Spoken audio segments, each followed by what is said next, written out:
When our carriage got ambushed by bandits, my fiancé and my brother both instinctively went to save my cousin. I fell off the cliff. When I woke up, every feeling I ever had for them was just gone. The pain from my wounds is what woke me up. The first person I saw when I opened my eyes was my mother. She was leaning against the table, rubbing her temples. The moment she heard me stir, her face lit up. "She's awake. Somebody go get the doctor. Now!" The doctor didn't come in alone. My brother, Shen Jingshuan, was right behind him. He stood to the side, head down. "I'm sorry, that day I thought Hongyi would save you. Gu Hongyi was my fiancé. 3 days ago, I'd taken my cousin out to burn incense at the temple. We got ambushed by bandits. Right as the carriage was about to go over the cliff, both he and Shen Jingshuan grabbed my cousin's hand. At the same time, I nodded. Shen Jingshuan's logic made sense, I guess. I was the one engaged to Gu Hongyi. By every measure, he should have saved me first. Given that, Shen Jingshuan going for my cousin instead wasn't really wrong. I understood. Not long after, Gu Hongyi showed up too. Same awkward look on his face, same excuse. Wang King, I figured Jingshuan would save you, so Yeah, I know. Shen Jingshuan is my full brother.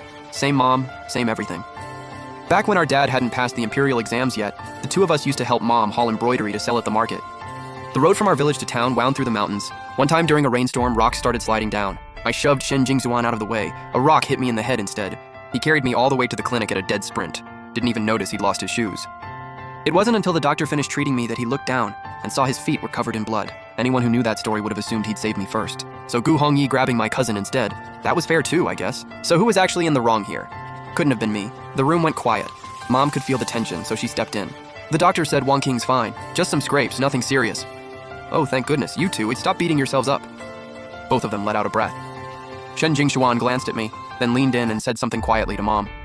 Wang King, your cousin got pretty shaken up that day. She can't be left alone right now.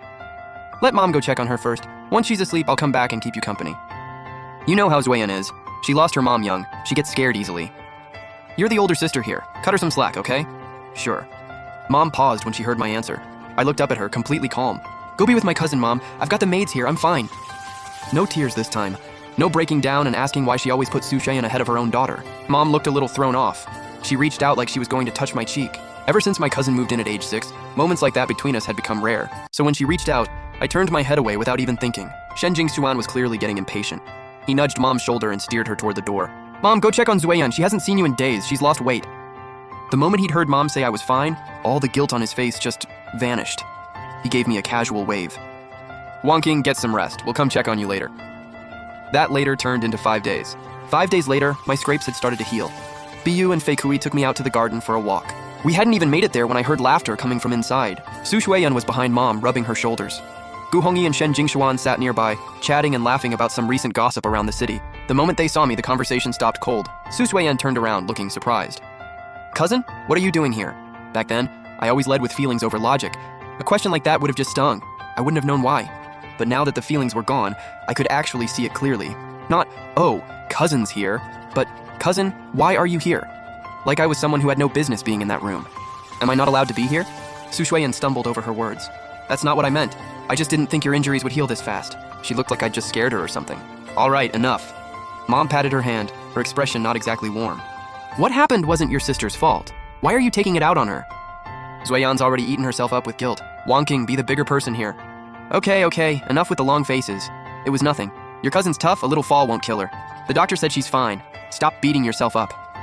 I watched the whole scene play out and just felt bored. Su Shuiyan was my aunt's daughter. When Shuiyan was 6, my aunt passed away.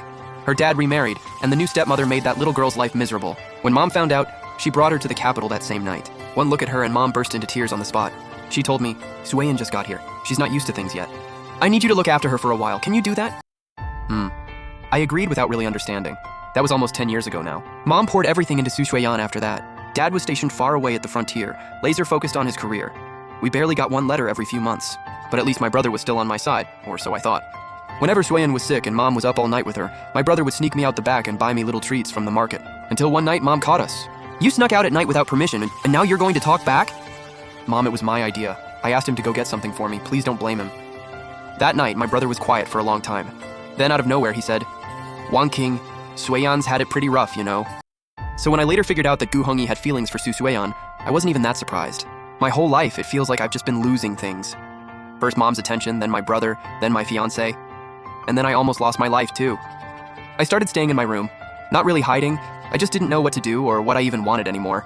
I used to love going to Mom's room. There was a cushion next to her daybed, put there specifically for Su Shuiyan. Mom would sit there teaching her to embroider and make tea. and I'd just sit on a stool nearby with nothing to say and nowhere to fit in. After enough times like that, I stopped going. Mom even complained that I was cold and distant, not as sweet as Shuiyan. For a while, I poured everything into writing letters to Gu Hongyi, sending little sachets and braided charms, handmade knee warmers in the winter. If I hadn't spotted that exact same sachet on my cousin one day, I probably would have kept sending them forever. Days kept passing. I ate, slept, read, same as always, but I was visibly losing weight. Bu went behind my back and called for Mom. But of course, Su Shuiyan was having another episode. Mom couldn't leave. She sent a maid to check on me, and since I could eat and drink, that was apparently good enough. It was Granny Sun who came out of nowhere. She'd heard I got hurt somehow, and traveled all the way from Jiangnan to see me. After Shuiyan moved in and Mom stopped having time for me, Mom had found me a nanny. Granny Sun took care of me for 9 years. Last year, after her son passed the imperial exam, she went down to Jiangnan to enjoy her retirement. I never expected her to come back. The second she walked in, she started crying. She touched the scar that had already healed and whispered, "My poor girl." Did it hurt terribly? Of course it did. I forced a smile. On the way down, I couldn't even tell what hurt more, my body or my heart. When I woke up, at least there was only the physical pain left. After she was done crying, Granny Sun called Bu in and grilled her about everything, what I'd been eating, wearing, doing, all of it. Mom came rushing in right then. Granny Sun's son was an official at court now. Mom couldn't afford to be rude. Granny Sun looked back and forth between us and spoke carefully. "Madam, I know you have a kind heart, and I understand you feel for the young miss, losing her mother so young. But at the end of the day, your daughter is your own flesh and blood. Please, love her a little more too." The more Granny Sun said, the stiffer Mom's smile got. After she walked Granny Sun out, Mom stood there staring at me for a long moment, then let out a cold laugh. "Look at you now. Got an outsider talking back on your behalf." That irritated me. Not because of the scolding itself, but because who was she to call Granny Sun an outsider? Was Granny Sun wrong? I looked her straight in the eyes. "You never really loved me, did you?"